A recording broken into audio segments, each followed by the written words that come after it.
Allez, maintenant je vais vous raconter le film Ma parole contre la leur. Avant que vous écoutiez cette vidéo, je rappelle, regardez le film avant si vous l'avez pas vu.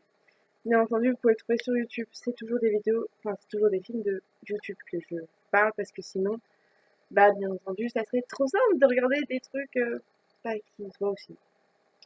Donc, Ma parole contre la leur. Cette histoire commence en fait en voyant une jeune adolescente essayer de se brûler le corps. Donc là après on la voit à l'hôpital et là on se rend compte en fait qu'elle a parlé au policier d'un viol. Du coup le père se pose des questions, mais comment ça ma fille s'est fait violer? Du coup bah elle va rester longtemps à l'hôpital parce qu'elle a quand même fait une tentative de suicide comme on appelle ça. Une de ses anciennes amies va la voir et va lui dire mais pourquoi t'as pas tout dit, pourquoi t'as dit que lui alors qu'il y a toute l'équipe, etc. Parce que voilà. Et au fur et à mesure en fait dans l'histoire, euh, elles vont trouver des preuves, elles vont essayer de chercher le fondement de ce soir-là parce qu'elles ne se souvenaient pas de tout, mais rien, c'était un trou noir. Elles ne se souvenaient presque de rien. Et à un moment donné, une vidéo va sortir où on la voit à dire qu'elle va faire l'amour avec toute l'équipe. Mais le truc, c'est que en vérité, on n'avait pas toute la vidéo dans ce moment-là. Et vers la fin, en fait, on voit toute la vidéo en disant que, eh bien, ça va être très dur pour vous, mais du coup, en disant que, en fait, elle ne voulait pas de rapport sexuel avec l'équipe de football. Et du coup, elle s'est fait réellement violer.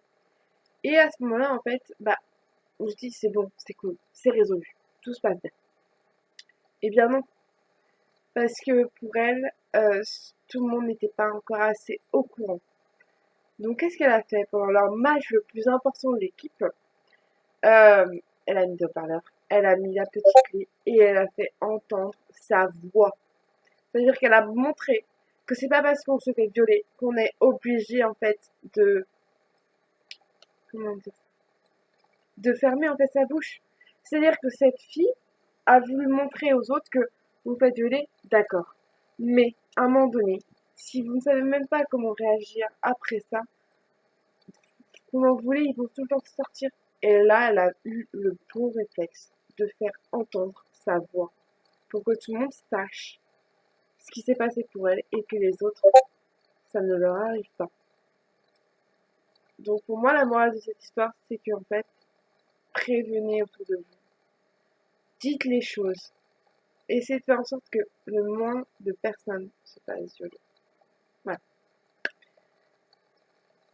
C'était l'histoire de ma part contre la leur.